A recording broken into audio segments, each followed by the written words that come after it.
Hello everyone, welcome back to my channel. तो ये है हमारा क्लास नंबर 8। हम लोग 7 क्लासेस पूरा फिनिश कर चुके हैं। तो यदि आप लोगों ने नहीं देखा है तो आप लोग जाके देख सकते हो। आपको लिंक मिल जाएगा डिस्क्रिप्शन में प्लेलिस्ट का हमारा।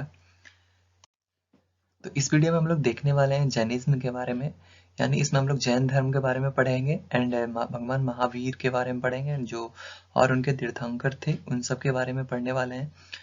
तो वीडियो स्टार्ट करने से पहले एक रिक्वेस्ट है कि आप लोगों में से बहुत सारे लोग वीडियोस देख लेते हो बट सब्सक्राइब नहीं करते हो यार। प्लीज़ चैनल को सब्सक्राइब कर लेना ताकि और भी वीडियोस मैं बनाता रहूं। एंड जो जिन लोगों ने पिछले क्लास नहीं किए हैं तो उनके लिए जो प्लेलिस्ट है हमारा, आप चैनल सेक्शन में हमारा जाके देख सकते हो, इसको ढूंढ सकते हो या फिर आपको सिंपली जस्ट डिस्क्रिप्शन में आपको चेक करना है। पार्ट 1 का प्लेलिस्ट है ये, आपको देखना है ये वाला प्लेलिस्ट है। उसमें से जो पहले के क्लासेज हैं साथ हो चुके हैं जो उनको देख लेना है। चलिए आज का टॉपिक स्टार्ट करते हैं। तो आज हम लोग पढ़ रहे हैं जैन धर्म के बारे में। तो जैन धर्म है वो एक बहुत ही ज़्यादा प्राचीन धर्म है और दुनिया का सबसे प्राचीन धर्म हम लोग पिछले वीडियो में डिस्कस कर चुके हैं। वो कौन सा है? तो हमारा हिंदुइज्म। तो उसके बाद हम लोग को देखना है कि जो जैनियों के अनुसार जो उनके धर्म का आरंभ पहले जैन तीर्थंकर ऋषभ देव के साथ हुआ था। ये बहुत ही ज़्यादा इंपॉर्टेंट है। ऋषभ देव इनका नाम था। एंड जो ये जो थे वो कौन थे? तो जैनिज्म के जो पहले तीर्थंकर थे जैन धर्म के, कि जिनका कि उल्लेख है वो विष्णु एवं भागवत पुराणों के बारे में, जो भागवत पुराण है उसमें किया गया है इनका जिक्र। तो पुराण के बारे में हम लोग पिछले वीडियोस में देख चुके हैं। और ऐसा माना जाता है कि जैन धर्म, जो जैन शब्द की उत्पत्ति है वो हुई है जिन से, और जिन का अर्थ होता है क्या होता है? तो विजेता। जिन एक ऐसा विजेता होता है जो सभी प्रकार के मोह माया के बंधनों से मुक्त होता है। एंड जो जैन धर्म होते हैं, जो जैन उनके मुताबिक जो है वो जो हमारा जो जो हर मनुष्य होते हैं या कोई भी जीव होता है, कोई भी प्राणी होता है, उसमें जो है एक आत्मा होती है। और जो मनुष्य का जीवन जो है, हमारा जो जीवन है उसका मुख्य उद्देश्य जो होना चाहिए वो है हमारा मोह माया, जिंदगी की मोह माया छोड़ के उस आत्मा को शुद्ध करने का प्रयास करना चाहिए। एंड जब आत्मा शुद्ध हो जाती है तो संस्कारिकता जो है उससे मुक्त हो जाती है। जैन धर्म का मानना है कि प्रत्येक आत्मा शुद्ध हो सकती है, लेकिन उसके लिए उसे तीर्थंकर के बताए हुए रास्ते के अनुसरण करना होगा। एंड प्राचीन भारत का इतिहास में जो 6ठा शताब्दी था, इसमें जो नए धार्मिक विचारों का उद्भव हुआ। एंड इसी समय जो है वो गंगा नदी की जो उपजाऊ घाटी थी उसमें जो नगरों की फिर से वो उदय होने लगा, नहीं नगर बनने स्टार्ट हो गए। बिकॉज हम लोग देखे थे जो कि पहले जो है वो आगे आने के बाद वो गांव में रहने लगे थे। एंड उसमें जो है कई प्रकार के जो धान रोपने आदि का जो तरीके हैं, यानी कि अनाज की पैदावार की, उसमें उसका भी जो है वर्णन किया गया है। एंड इस दौरान जो है वह व्यापार एंड वाणिज्य का जो है विकास भी हुआ है। एंड समाज में जो नए वर्ग के उदय के कारण जो है, जैसे कि हम लोग पहले देखे थे 4 भागों में बंट चुका था। तो वो अपने आप में अपना हर वर्ग जो अपना श्रेष्ठता दिखाने की कोशिश कर रहा था। एंड इस समय जो है वो विकास का जो महत्वपूर्ण पक्ष था वो जो है धातु की बनी मुद्राएं थी, जिससे कि व्यापार वगैरह इसी के साथ से जो किया जाता था। तो जो ये जो है जो नगरीकरण नगरीकरण व्यापार और वाणिज्य के नए सामूहिक जो सामाजिक समूहों की वृद्धि और सामाजिक श्रेष्ठता की दृष्टि से समाज और ये जो जटिल बनता गया। एंड नगरीकरण और व्यापार के वृद्धि के परिणाम स्वरूप क्षत्रियों और वैश्यों के बढ़ते महत्व ने ब्राह्मणों की सामाजिक और अनुष्ठान संबंधी वर्चस्व को चुनौती खड़ी कर दी थी। बिकॉज जब ट्रेड वगैरह सही से चलने लगा तो जो निचले वर्ग के जो लोग थे वो भी अपने अच्छे खासा स्थिति में आ चुके थे, जो कि ब्राह्मणों का वर्चस्व के लिए, यानी ब्राह्मण के बहुत ज्यादा मतलब कि मान होता था उस समय पे। मतलब कि ये काफी हाई जो वर्ग वाले होते हैं वो उसमें आते थे ब्राह्मण। तो ये लोग जब अमीर बनते गए, जो छोटे जो लोअर कास्ट वाले थे, तो इससे जो है उनके जो है वर्चस्व को ठेस पहुंचा। एंड इसी सब के कारण ही सामाजिक और आर्थिक संस्कृति के कारण जो है वो काफी हद तक जो है नए धर्मों का जो विचार का उदय के लिए पृष्ठभूमि तैयार हुआ। यानी कि इसी से जो नए नए धर्म वगैरह का स्टार्टिंग हुआ। सबसे पहले हम लोग जैनिज्म में पढ़ना है महावीर स्वामी के बारे में।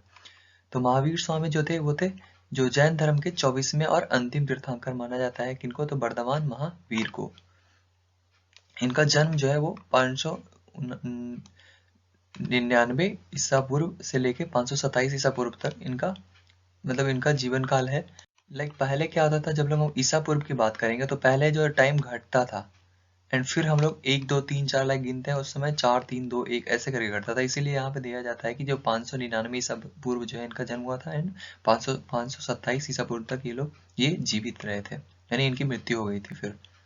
एंड जन्म कहाँ हुआ था? तो जन्म हुआ था वैशाली के निकट एक कुंडल ग्राम जो है, जो कि हमारे बिहार में है, जो पटना से 27 मील उत्तर में स्थित है। एंड जैन परंपरा के अनुसार ये जो है 24वें तीर्थंकर है। एंड ऋषभ देव जो थे, जिनके बारे में हम लोग अभी अभी बात किए हैं, वो पहले तीर्थंकर थे। एंड उनके बाद जो है, जो समय समय पे, यानी ऋषभ देव के बाद जो है 23 तीर्थंकर हुए थे, जिनमें से कि एक ये भी थे। कौन? तो महावीर स्वामी। एंड उनके जो पिता का नाम था वो सिद्धार्थ था।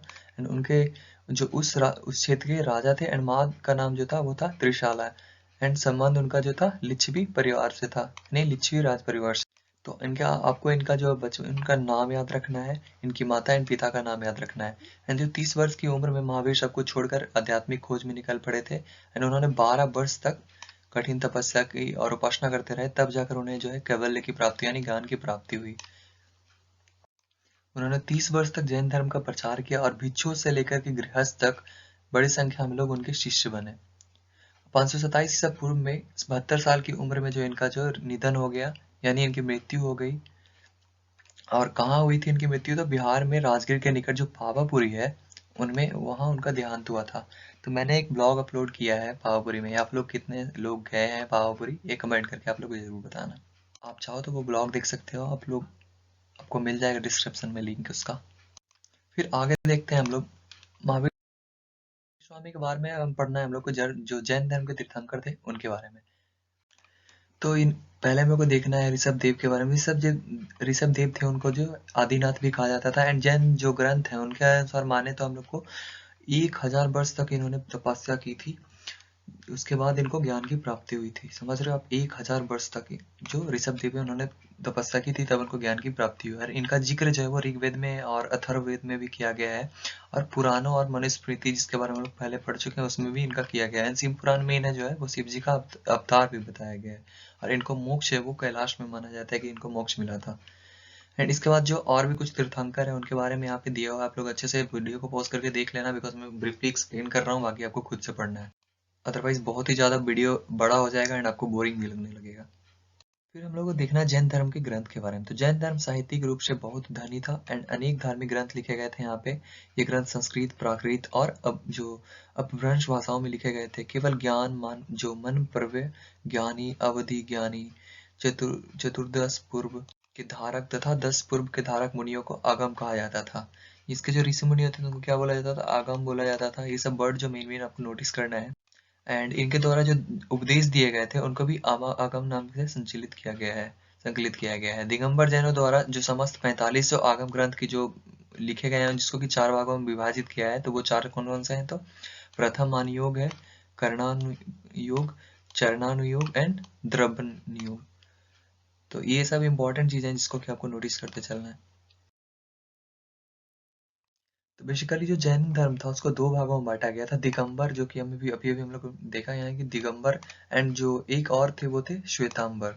तो दिगंबर है, उनको उनका मानना था कि मतलब कि जो इनका मानना था कि ये लोग वस्त्र वगैरह नहीं पहनते थे। इनका मानना था कि ये सब जो है मोहमाया है। एंड जो श्वेतांबर है वो वस्त्र मतलब कि 2 भागों में डिवाइड हो गए थे, बिकॉज एक जो वस्त्र धारण नहीं करते तो ये लोग वस्त्र धारण करते थे, वो भी व्हाइट कपड़ा पहनते थे, सिर्फ नॉर्मल सा। एंड यहाँ पे कुछ ग्रंथ के बारे में देखे तो यहाँ पे दिया गया है जो आचार्य उमा स्वामी जो थे उनके द्वारा रचित जो एक तत्वार्थ सूत्र है, एक ऐसा ग्रंथ है जो सभी जैनों द्वारा है जो स्वीकृत किया गया है। इसमें 10 अध्याय तथा 350 सूत्र हैं। एंड फिर हम लोग को यहाँ पे देखना है कि जैन जो कवि थे उनके द्वारा कुछ अनेक प्रकार जो है ग्रंथ वगैरह रचे गए थे, उनका नाम यहाँ पे दिया गया है। तो आप लोग इसको अपने से खुद से पढ़ो वीडियो को पॉज करके। एंड हम लोग आगे देखते हैं जैन धर्म के नियम के बारे में उसके बाद।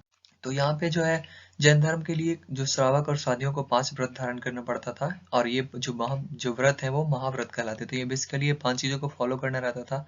तो पहला है अहिंसा, दूसरा है सत्य, तीसरा है असत्य, एंड वो चौथा जो है वो है ब्रह्मचर्य, एंड फिफ्थ जो है हमारा वो है अपरिग्रह।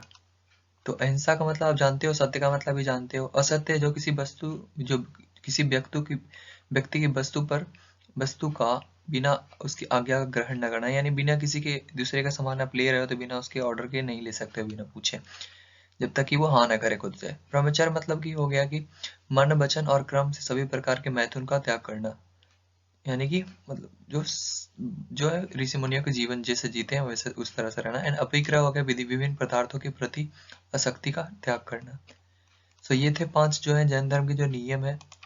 फिर हम लोग आगे देखते हैं कुछ इंपॉर्टेंट पॉइंट्स इसमें ऐड किए हुए हैं। जो जैन धर्म है उनका मानना है कि यदि ये ब्रह्मांड है जो वो कभी नष्ट नहीं होगा और न ही फिर कभी बनाया जा सकता है, और यह जो है अनंत है, इसलिए अनंत बार इस ब्रह्मांड को पुनः पेश किया जाता है, और जब इस ब्रह्मांड को फिर से बनाया जाता है तो इसके विशिष्ट समय को फिर से निर्धारित करना होता है। तो बेसिकली इन लोगों का मानना जो बिलीफ था ये कि ये ब्रह्मांड जो है वो कभी नष्ट नहीं होगा और न ही कभी फिर से इसको बनाया जा सकता है। यही जो है जो रहता है वो यही रहता है, बट उसको नए नए तरीकों से जो इस ब्रह्मांड को है वो पेश किया जाता है वापस से।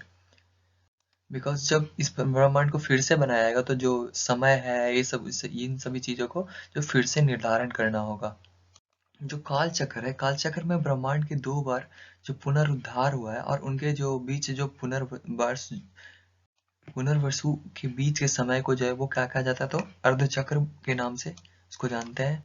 यानी उन लोगों का मानना है उसको अर्धचक्र कहा जाता है। एंड अर्धचक्र जो है उसका अर्थ होता है काल चक्र के आधे वृत्ति की प्रक्रिया, यानी कोई भी चीज पूरा घूमता है, ये हो गया पूरा, एंड ये हो गया लाइक यहाँ से यहाँ तक आया, ये आधा हो गया। सो काल चक्र जो है 2 प्रकार के बताए गए हैं यहाँ पे। पहला जो है वो है अवसार पानी काल, एंड दूसरा जो है उपसर्पणी काल। जो अवसरफनी काल है उसमें जो है ब्रह्मांड की प्रत्येक वस्तु के गुण जो है दिन प्रतिदिन बढ़ते हैं। एंड जो फिर नेक्स्ट वाला जो है जो कि उपसरणी काल है, उपसरणी काल में जो ब्रह्मांड की प्रत्येक वस्तुएं जो है वो गुण, उनके जो वस्तुओं के जो गुण है वो दिन प्रतिदिन जो है कम होते जाते हैं। फिर है जब अपसरणी जो अपसर्पणी और उपसर्पणी काल पूरा होता है तब काल चक्र का एक चक्र पूरा होता है, यानी उपसर्पणी एंड ये क्या था अवसर्पणी एंड जो उपसर्पणी जब दोनों मिल जाते हैं तब इन दोनों को मिला के जो है एक कालचक्र पूरा होता है। फिर एक नेक्स्ट ये इंपॉर्टेंट पॉइंट है बस आपको रिवीजन के लिए। तो ये जो आप बहुत बार हम लोग देख चुके हैं, जो ऋषभ देव थे, आदिनाथ ऋषभ देव, जिनको आदिनाथ के नाम से भी जाना जाता है, जो वो जो थे जैन धर्म के जो है संस्थापक करता है इनका नाम से जाता है। एंड जो पहले वो तीर्थंकर भी थे। एंड इन्हीं के बारे में पहचाना था, मतलब कि हम लोग अभी देखे थे कि इन्होंने माना जाता है उन लोगों के अकॉर्डिंग कि ये जो है 1000 साल तक इन्होंने तपस्या की थी, तब इनको जो है ज्ञान की प्राप्ति हुई थी। एंड जो ये जो है जो शिव के रूप है इनको, एंड इनका जो कई भी जो सारे वेद वगैरह है उनमें जो मेंशन किया गया है, शिव पुराण गरुड़ पुराण में इनका मेंशन किया गया है इनका नाम, ये शिव के अवतार थे। So thanks for watching. इस वीडियो में इतना ही।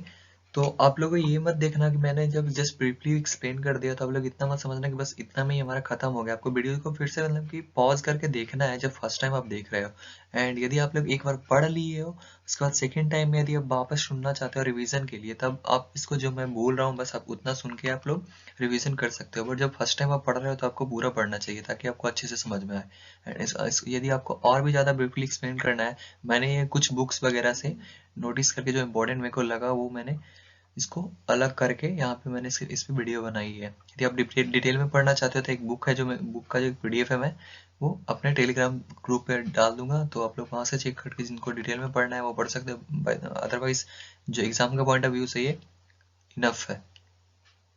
सो मिलते हैं नेक्स्ट वीडियो में। सो प्लीज चैनल को सब्सक्राइब कर लेना एंड वीडियो को लाइक करना।